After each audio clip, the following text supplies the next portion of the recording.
Provérbios, capítulo de número 9, a partir do verso de número 13. Deixa eu ver se eu consigo. Provérbios, capítulo 9, verso de número 13.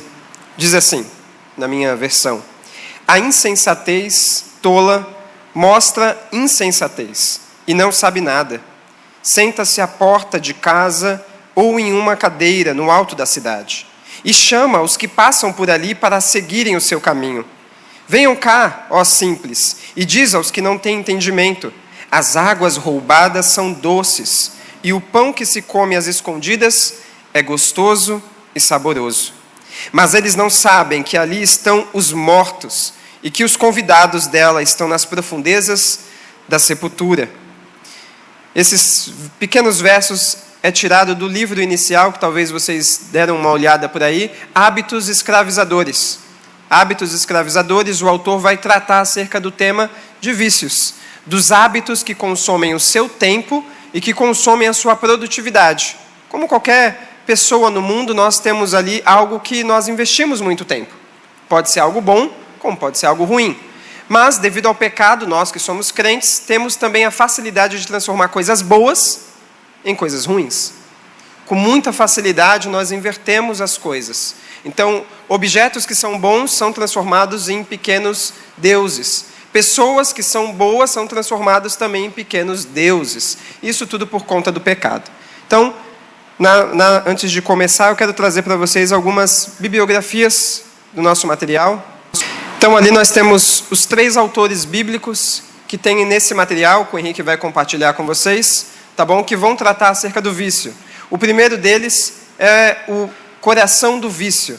Então, se você vê o de capa branca, ele vai tratar acerca de todo elemento de vício que nós temos. Então, é uma bibliografia que vai trazer para você a ideia do que é um vício. É o que eu vou trazer aqui de forma muito breve, muito pincelada. E vou tentar trabalhar com vocês como lidar com o vício, de forma bíblica, do pressuposto que nós temos, que nós somos crentes, tá bom? Então, o que é o vício e como ele funciona? Ali nós lemos Provérbios 9, do 13 ao 18, e aí está o material, tá bom?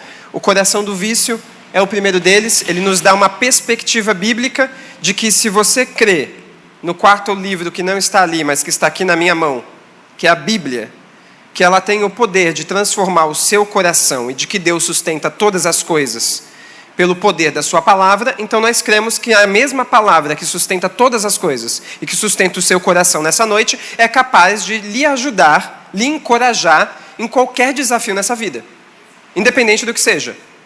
Então, o autor vai partir de uma perspectiva bíblica. Ele não vai começar com nada de psicologia, de remédios, não. Ele vai começar com o poder do Evangelho. Ele não vai começar com uma disciplina da sua vida, com um esforço seu, não. Ele vai começar com a obra da cruz de Cristo, com o esforço que Cristo já fez, que nós não poderíamos fazer. Então, o livro Coração do Vício é o tema que nós temos trabalhado, tá bom? Paixões do Coração é um livro um pouco maior, mas são um material prático que eu vou trazer aqui para você. E Idolatria do Coração é do Felipe Fontes, que vai dar a razão de como nós tratamos, os pastores, no aconselhamento com qualquer tipo de vício. Claro que hoje aqui nós estamos trabalhando com um tema acerca da pornografia, mas perceba que esse tema ele é muito delicado. Então tem algumas coisas que nós precisamos evitar. A primeira delas é que talvez hoje no seu Instagram você siga pessoas que são crentes, são pastores, são pessoas que vivem das redes sociais, mas são pessoas que batem no espantalho, chutam um cachorro morto. Ou seja, são pessoas que fazem um carrossel muito bonito. E eu não vou citar nomes porque você deve conhecer vários. Fazem um carrossel de mídia muito bonito, fazem vídeo, live, podcast. Isso é muito bom, é muito proveitoso. Mas eles só batem no tema. Eles não trazem uma solução bíblica. A solução bíblica, na maioria das vezes, se encontra na sua base militar. E a base militar nada mais é do que a igreja local. A base de um soldado que está lutando contra os seus pecados sempre é encontrada na igreja. A igreja é a base. Porque talvez esses que estão batendo no espantalho, de forma pública, não vão trazer soluções para o seu coração. Como qualquer leitura bíblica que você vai ler sobre o tema, qualquer curso que você vai fazer sobre vícios, você só vai estar visualizando que realmente é um pecado. Agora, o que eu faço com isso? Eu vou continuar pecando. Às vezes você acompanha muito de soluções na mídia e parece que o seu pecado se assevera. Você entra num abismo pior ainda. Você fala, nossa, quanto mais eu sei, pior fica. Não sei se você já tiver essa impressão aqui. Quanto mais eu vou estudando sobre o tema, mais difícil e complicado vai ser difícil de sair. Porque nós temos duas percepções equivocadas. A primeira delas é que nós não estamos confiando no poder do Evangelho. A segunda é que nós não estamos confiando na comunhão que Cristo nos dá. Ou seja, nós precisamos crer em Deus e precisamos crer na companhia de outros irmãos que estão caminhando na mesma direção. Sem isso, as lutas vão ficar difíceis. Você pode seguir muitos influencers, muitos pastores que tratam do tema, fazem e acontecem. Mas isso só vai asseverar ainda mais a sua conduta. Por isso, eu vou tentar evitar aqui chutar cachorro morto. Não é essa a ideia. Tá? Por isso que esse é um tema que tem que ser lidado de forma privativa, com o seu coração, com as Escrituras, e de forma muito bíblica, né? Muito particular. Tá bom? Então, eu quero começar tratando a raiz de qualquer pecado que você pode enumerar aí, qualquer ele que seja. Eu coloquei ali do lado, além da pornografia, tem os jogos de azar, tem as mídias sociais, né? Nós temos hoje vivemos muito um dilema na igreja brasileira, que é da falta de serviço, de irmãos que podem servir uns aos outros, ombrear uns aos outros. Isso se dá, na maioria das vezes, por conta dos vícios que estão enraizados no coração da pessoa. Então, nós passamos muito tempo em vícios que, às vezes, de forma inconsciente, nós não percebemos. Pode ser a pornografia, pode ser mídias sociais, pode ser jogos de azar, mas todos eles estão te direcionando a perder tempo e não ter um tempo de produtividade real aos pés do Senhor Jesus Cristo. Tá bom? Por isso que nós vamos ver como é o vício e como ele funciona. Partindo do pressuposto bíblico, Calvino já vai nos trazer essa pequena ideia que você está vendo aí. A ideia bíblica do propósito e da função do ser humano. Sem isso, nós não conseguimos caminhar para nenhum lugar. Por isso que quando as pessoas chegam no aconselhamento bíblico, nós partimos do pressuposto se ela realmente tem uma base sólida na fé cristã. Se ela não tem, é necessário nós começarmos a afundá-la na graça do Senhor Jesus Cristo, afundá-la nos benefícios da cruz. Calvino vai nos dizer, fizeste-nos para ti, Senhor, e o nosso coração permanece inquieto enquanto não encontra repouso em ti. Enquanto o nosso coração não se satisfazer em Deus, nós vamos continuar procurando qualquer tipo de satisfação. Qualquer tipo de coisa pode virar um ídolo na nossa vida. É isso que ele nos dá a ideia. Eu coloquei ali o breve catecismo, o catecismo de Heidelberg, né, que ele fala qual é a nossa função e propósito, né, qual é o seu fundamento na vida e na morte. Para um cristão que está lutando contra um tipo de pecado, nós lembramos inicialmente isso. O meu único fundamento é meu fiel Salvador Jesus Cristo. A Ele pertenço em corpo e alma, na vida e na morte. E não pertenço a mim mesmo, com seu precioso sangue, Ele pagou por todos os meus pecados e me libertou de todo o domínio do diabo. Agora Ele me protege de tal maneira que, sem a vontade do meu Pai do céu, não perderei nenhum fio de cabelo. Além disso, tudo coopera para o meu bem. Por isso, pelo Espírito Santo, Ele também me garante a vida eterna e me torna disposto a viver para Ele, daqui em diante, com todo o meu coração. É um resumo da caminhada daqueles que estão vivendo como peregrinos nessa terra. É uma síntese do Evangelho. Cristo viveu no meu lugar aquilo que eu não podia viver, suportou as intensas dores na cruz e me deu condições, capacidade, através do Espírito Santo, de lutar por cada pecado, por cada vício. Por isso que no aconselhamento bíblico nós falamos e dizemos que todo vício pode ser vencido. Todo hábito escravizador pode ser mudado. Todo hábito. Se cremos no pressuposto do poder do Evangelho. Certamente, isso nos traz motivação e coragem.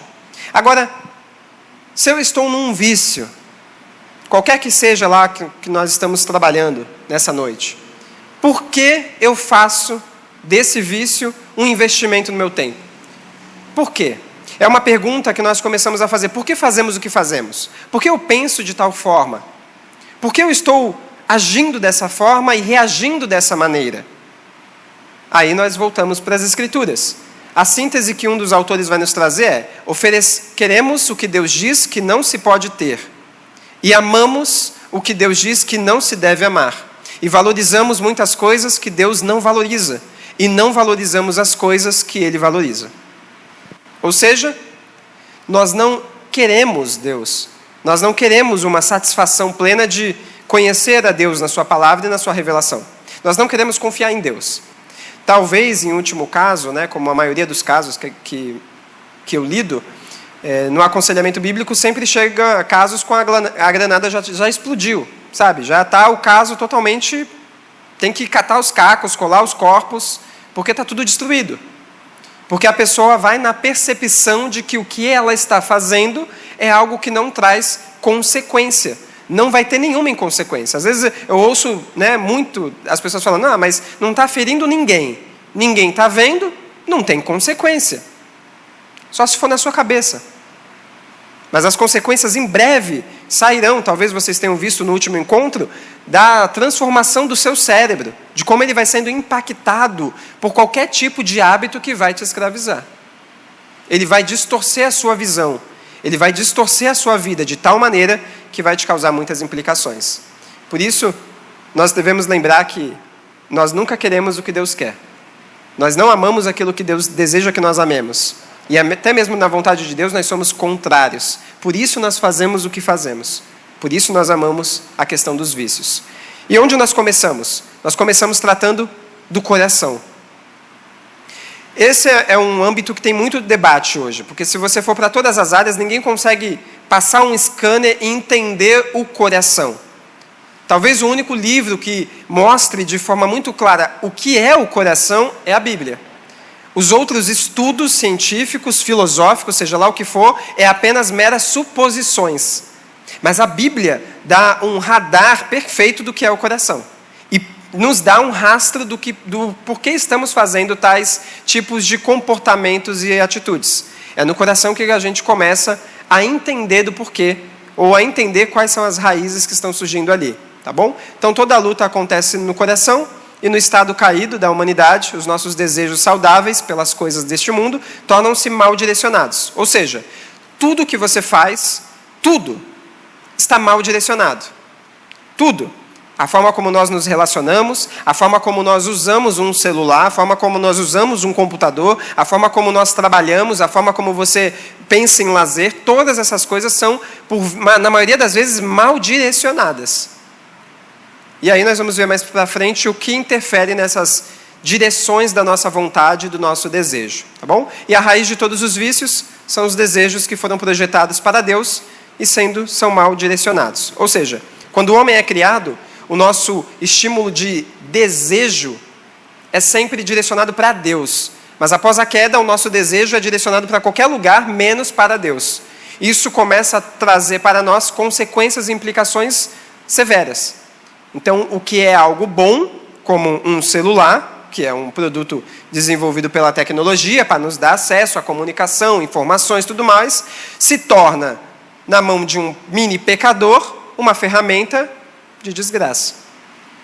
Nós não conseguimos, entendam, o nosso intelecto, o pecado é tão real que nós não conseguimos aproveitar do celular. Nós não conseguimos usar desse mecanismo da melhor forma possível. Nós usamos ele da pior forma possível. Talvez você já tenha se pegado aí no Instagram e quando vê já passou um dia. Nossa, já é noite. Nossa, acho que só comigo, mas alguém já passou assim no Instagram e já é o dia seguinte, ou já passou uma semana, um mês, você estava lá rodando a tela. Perceba, é um tipo de vício. E nós vamos alimentando esses tipos de vício. Tá bom? Então a raiz sempre é o coração. Pergunta para vocês: o que o cristão deve guardar?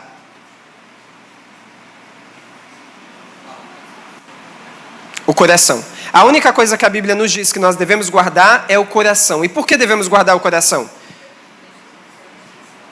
Porque dele procede? Nós guardamos o coração? Você guarda o seu coração? Nós não guardamos o nosso coração porque nós não acreditamos que dele parte as fontes de vida. Nós não cremos na palavra de Deus. Por isso nós não blindamos o nosso coração. Nós partimos da ideia de que nós podemos guardar qualquer coisa. Nós guardamos mensagens, nós salvamos vídeos, postagens, nós salvamos o extrato bancário, nós guardamos tudo, menos o coração. Guardamos muita coisa. Porque nós não cremos na suficiência das Escrituras. Nós não cremos que o nosso coração deve ser guardado. Nós nem começamos a pensar que é algo que deve ser guardado. Por isso nós não blindamos o coração. Mas perceba que numa luta contra o vício, a primeira ferramenta você precisa guardar o seu coração. Da onde está partindo aquilo que você está alimentando no seu coração. Então a Bíblia ela vai desmembrar o que é o coração em 3 princípios. O primeiro deles é a mente. Então na mente, o que você tem dentro do coração? É o seu intelecto, pensamentos, crenças, lembranças, juízo, consciência e discernimento. É a sua capacidade de pensar, entender, duvidar, lembrar, discernir e lembrar de outras coisas. Por isso que dentro do seu coração, as marcas talvez do passado, as lembranças que estão lá dentro, estão enraizadas no seu coração, lá na mente. Por isso que nós trabalhamos abrindo o coração da pessoa que está lutando contra vícios, porque ela não percebeu as consequências das lembranças que vão causar no coração dela. Tá? Depois o coração tem a sua parte de afeições, que nada mais é do que os seus desejos, anseios, imaginações e emoções. O coração é a sede das emoções. Tudo que você faz por alguma razão. Foi alimentado, de forma inconsciente talvez, mas foi um anseio, uma imaginação que criou raízes no seu coração. Por isso que quanto mais nós alimentamos o nosso coração, mais essas imaginações vão correndo. E aí, por fim, nós temos ali a vontade, que nada mais é do que a ação, que vai ser informada por onde? Pela mente e pelas afeições. Ela surge na mente, passa pelas afeições e logo você dá vazão no seu comportamento, na sua fala, no que você vai fazer. É assim que funciona o coração que Deus nos deu. É assim que funciona a questão dos nossos vícios e a questão do nosso comportamento. Mas na prática, pastor, como é que isso acontece? Aqui. O homem exterior como nós enxergamos. O comportamento. Nós só conseguimos visualizar as nossas ações. Você só consegue ver aquilo que você está fazendo. As consequências, as implicações. O seu amigo do seu lado só consegue ver o que você está falando, pensando, agindo. Pensando não, né? Fazendo. Mas Deus vê o homem interior. E lá dentro nós temos os pensamentos, propósitos, anseios, cobiças, intenções, planos e lembranças. Deus visualiza o homem exterior. E aí nós começamos a fazer algumas perguntas, né? Quando nós temos, vocês estão prontos a reagir ou agir pecaminosamente para conseguir o que você quer? Né? Que é a raiz do vício, né? E aí a raiz do vício mostra que o nosso coração às vezes é um coração adúltero, que é um coração que é amigo do mundo, hostil para com Deus, orgulhoso, idólatra, e que sempre coloca as vontades acima de Deus, tornando-se uma idolatria. Idolatria. Perceba que a pessoa que tem a sua mente, as suas afeições contaminadas e alimentadas pelo mundo, o mundo aqui é o sistema, tá bom? Não é o mundo, as pessoas, não, é o sistema. Porque hoje a gente está imerso na mídia, nos comerciais, nos filmes, tudo mais, e a gente vai deixando a vida nos levar. E a gente está imerso nesse mundo. Se você não pôr limite, alguém vai pôr limite. Certamente alguém vai ter que pôr limite nesse negócio. Porque você está alimentando sua mente e suas afeições com coisas, às vezes, inconscientes ou conscientes, que vão gerar comportamentos, ou hoje ou amanhã. E isso tudo parte do coração. Mas antes da gente ir para uma questão prática, o que é um ídolo? E aí 2 autores que vocês já conhecem, né, que tem aí, que tratam sempre de idolatria, ele vai nos dizer que qualquer coisa, substância ou pessoa da qual nós dependemos para realizar uma segurança e felicidade. Algo que é legítimo, mas que passa a ser uma exigência e algo que domina e nos controla. Então, qualquer coisa que você imaginar, nós podemos transformar num ídolo. Qualquer coisa. Assim como nós transformamos a nossa imaginação, o nosso desejo em um tipo de ídolo. Ele é abstrato, mas eu começo a alimentá-lo. Isso é o que é mais difícil lidar, né? O desejo é algo que eu não consigo medir, mas ele começa a se transformar em algo lá na frente. Ele começa a se tornar algo real, né? Você começa a se vestir como o seu desejo, tá bom? Em algumas questões, a gente tem ali que ídolo é um tipo de culto que se presta a ídolos, é um amor excessivo, é uma admiração exagerada, e da perspectiva bíblica, ela é a adoração do eu, e é a decisão de colocar o ser humano em pé de igualdade ou acima de Deus. É alguma coisa que nós amamos e perseguimos em lugar de amar e ansiar por Deus. É só você pensar, no que eu gasto mais tempo? Ou no que eu penso, muitas das vezes, gasto mais tempo pensando? Isso é um tipo de ídolo. Tá? E aí você vai fazendo um rastro até a questão do seu comportamento em vícios de pornografia, jogos de azar, masturbação, e seja lá o que for. Qualquer tipo de coisa que você está levando com muita exceção, com muito excesso na sua vida. Tá bom? Como nós podemos entender a questão dos vícios? Nesse pequeno livreto, Idolatria do Coração, ele vai nos dar algumas perguntinhas para você começar a rastrear e começar a entender qual é a raiz do seu vício. Porque não adianta você tratar o vício de imediato, você tem que tratar a raiz. Porque eu já vi pessoas fazendo cursos, indo até gabinetes pastorais, vendo ali postagem no Instagram, fazendo e acontecendo, só que depois de um tempo, o vício voltou, mais forte ainda. Porque não lidou com a raiz. Você não lidou seriamente com o vício. Então ele vai nos dizer, quando não temos vida com Deus, nosso coração se torna insatisfeito, ou seja, nossas ansiedades, inseguranças e frustrações e medos tomam conta, e então saímos em busca de deuses projetados e pseudos salvadores. Como identificar ídolos? Algumas perguntinhas. Não devemos confiar em algo ou alguém que não seja Deus verdadeiro. Veja onde está a sua confiança. Quando um desejo que temos não é alcançado, como nós ficamos? Angustiados, frustrados. Quando eu quero muito algo, como é que eu reajo? Quando o meu amigo não cumpre com a minha expectativa, como é que eu fico? Irado? Quando eu não consigo ter aquele tempo livre para mim, longe das pessoas, como é que eu fico? Quando eu não consigo ficar ali no meu cantinho, às vezes usar meu Instagram naquele modo obscuro, como fica o meu coração? Ou quando eu consigo, como é que eu fico? Irritado, frustrado, insensível? São perguntas que a gente começa a fazer para tentar examinar o fundo do nosso coração. Aqui está um padrão de como você vai tentar medir a questão da sua vida. Esse é um panorama do seu coração, na prática, tá bom? Então, se você tem algum tipo de vício, que você já esteja nomeando na sua cabeça, você tem que ver que ele passou por esse tipo de estágio, tá? Então, aqui na lateral a gente tem a intensidade, se é alta ou baixa, e aí a gente tem o estágio 1. Os desejos são incitados por 3 tipos de inimigos, tá? O mundo, que é o sistema do mundo, que são aquilo que nós vemos, aquilo que nós nos envolvemos, aquilo que nós alimentamos o nosso coração, onde você investe tempo. E depois a gente tem Satanás, e logo depois as tentações.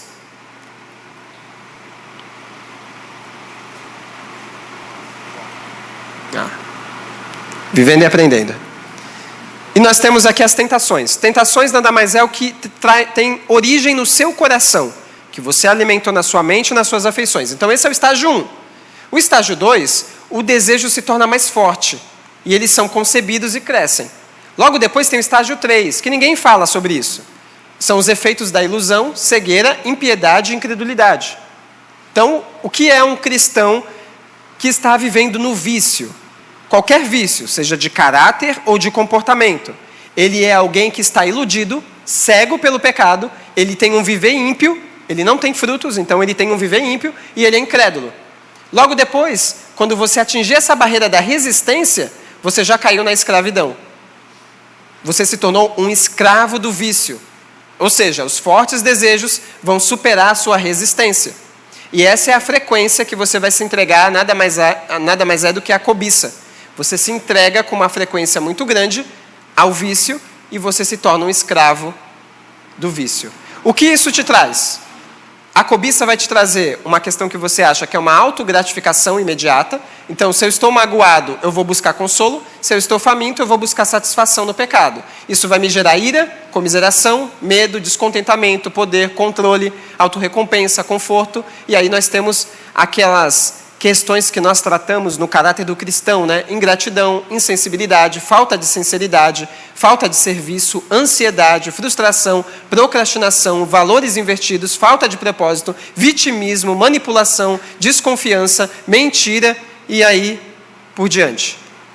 Essas coisas são só um rastro da raiz do vício que está surgindo aqui, que já quebrou a barreira da sua resistência. Esse é o seu coração. Tá? Nada mais é do que eu tenho um desejo, ele é atraído, ele é seduzido, ele gera uma tentação. A tentação, se eu decidir por ela, ela vai gerar pecado. O pecado não vai gerar morte. Ele não gera morte de imediato, ele vai te gerar uma cegueira. Você vai viver como alguém que é cego, um viver ímpio. Logo, você acha que com o vício ou com essa questão que você está lidando, está tudo bem. Por isso você fica cego, enquanto você tenta lutar de qualquer jeito contra essa resistência da escravidão. Há uma visão distorcida acerca dos vícios. E a visão certa é essa. A visão errada é que você sempre coloca aqui onde está consequências, aqui dentro está escrito consequências, tá? Você coloca como prazer. Então o prazer parece algo grande. E as consequências parecem algo pequeno. Na visão bíblica, o prazer é desse tamanho. Ele é muito pequeno. Mas as consequências são gigantes. Ah, pastor, mas mesmo a pornografia? Sim, mesmo a pornografia ela tem consequências gigantescas. Porque a pureza sempre é inteligente, a impureza sempre é burra. Todo vício, todo viciado, ele não é inteligente, ele é alguém que é burro. Ele perde a sua capacidade de pensar, de raciocinar. Ele perde o poder de dominar o próprio corpo. Por isso ele não pensa mais nas consequências, ele sai fazendo. Por isso que o vício na vida do cristão é tão perigoso, seja lá qual for. Principalmente a questão da pornografia que vai ludibriar os seus olhos, sempre nessa questão, tá? Então, você tem que ter uma visão correta das consequências e do prazer. Ele é muito pequeno e as consequências são muito grandes, tá bom? Pastor, como é que fica o meu coração quando eu começo a tratar essas coisas? Agora a gente vai caminhar um pouco mais rápido para a solução, tá? Antes de mais nada, para vencer qualquer tipo de pecado, nós lidamos sempre com a cruz. Para vencer é necessário uma visão correta da cruz. Se a pessoa está lutando há muito tempo contra um vício, às vezes ela não tem uma visão tão profunda do Evangelho. Ela conhece a Bíblia, mas ela não consegue viver o Evangelho. Ela dá aula de escola dominical, ela às vezes prega, ensina, mas ela lida com um vício no coração dela. Ela é um membro há muito tempo da igreja, mas ela não consegue aplicar isso. Quando sai para fora da porta da igreja, ela não consegue viver como um cristão. Ela não consegue aplicar. Então, uma coisa é você saber de Bíblia, dar aula sobre, mas outra coisa é você viver. Isso é muito diferente, tá bom? Então, é esse viver que é necessário para que você lide com os pecados, tá? Aqui está uma questão que nós criamos tempo para as coisas que verdadeiramente damos valor, né? Como qualquer tipo de vício, e que para uma solução nós também temos que dar tempo para uma vida de cruz. Todos os dias é necessário uma vida de cruz, tá bom? Como começa a mudança bíblica? E aí aqui eu começo a encerrar. É aqui que começa a luta de todo ex-viciado em qualquer tipo de pecado. É algo progressivo. Todo cristão é um cristão que está lutando contra algum tipo de pecado. Se você, nesse exato momento, não está lutando contra nenhum tipo de pecado, se assuste. Eu, nesse exato momento, estou lutando contra o meu orgulho e o meu ego. Você tem que estar ciente de qual pecado você está tendo que lutar. Todo cristão verdadeiro não é um cristão que não tem pecado, é um cristão que está lutando por algum tipo de pecado. Agora, se você não está lutando com nenhum pecado, então você está vivendo, com certeza, uma vida cega. Você já está imerso na cegueira do pecado. Você está andando iludido. Sua mente já está cauterizada pelo pecado, a tal ponto que você nem consegue mais lutar pelo pecado. Tá bom? Como começa a luta das pessoas contra qualquer tipo de vício? Aqui, gente, tem uma linha, tá? É uma linhazinha preta aqui, ó.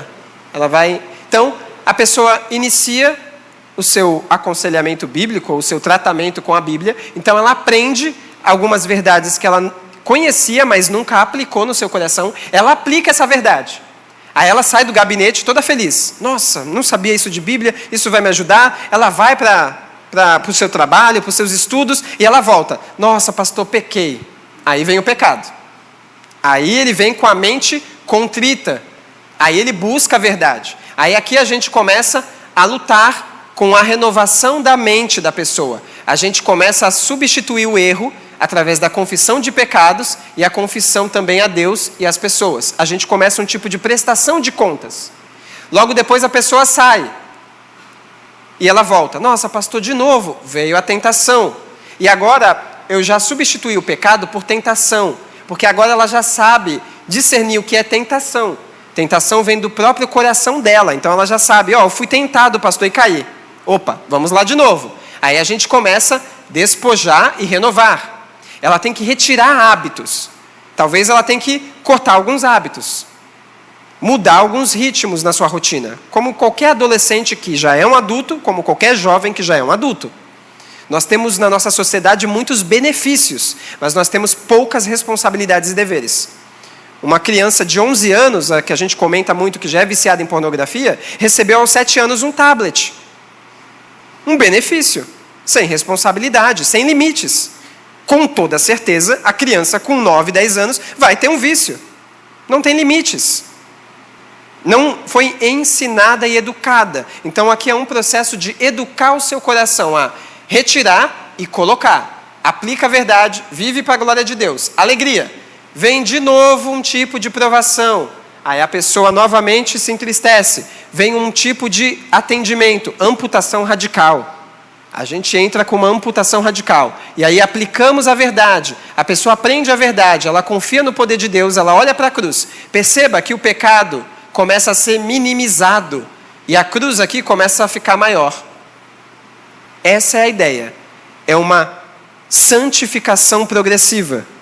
Todo cristão tem que estar nesse caminho. Todo cristão verdadeiro tem que estar nessa luta. Uma hora é tentado, provado, olha para a cruz.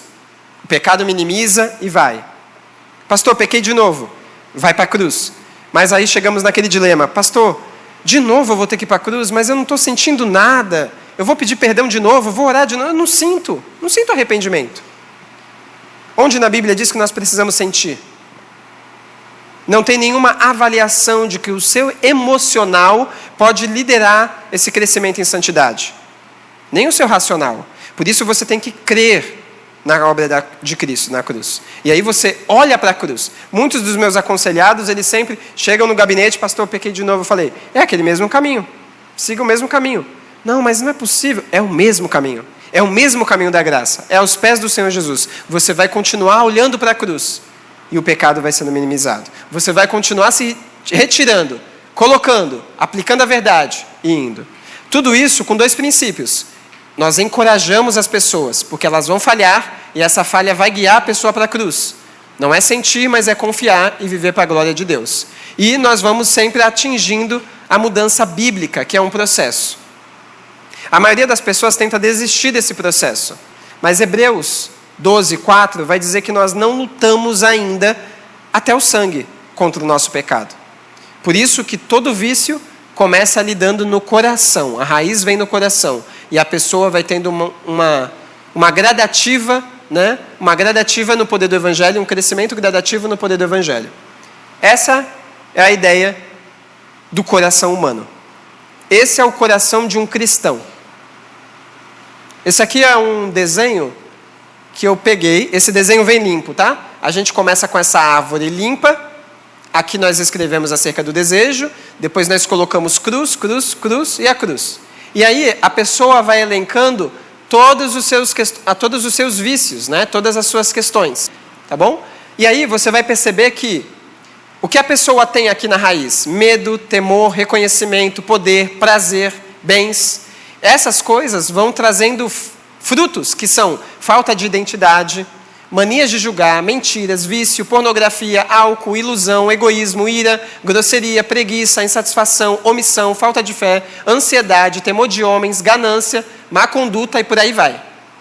Um cristão verdadeiro, ele vai olhar para as suas raízes, ele vai começar a trabalhar graça, perdão, uma visão bíblica, ele vai confessar, ele vai crer e confessar, ele vai provar e ver, ele vai aplicar a Bíblia ao seu coração e logo depois ele vai gerar frutos.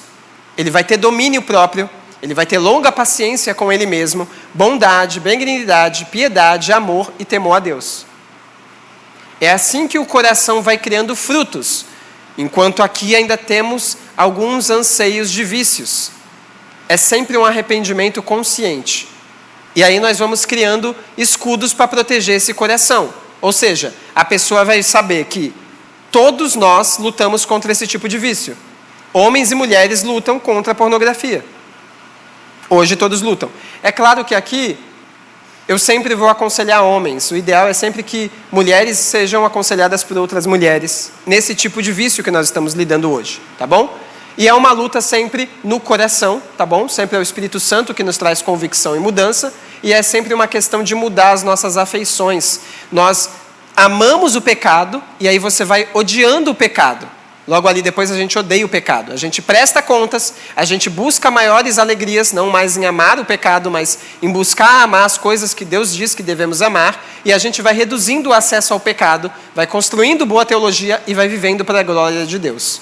Tá bom? Esse é mais ou menos a mudança dos hábitos que nós temos, conforme alguns textos que nós temos aqui. Mas esse é um escopo de um coração de um cristão. Como ele vai caminhando para a direção da cruz.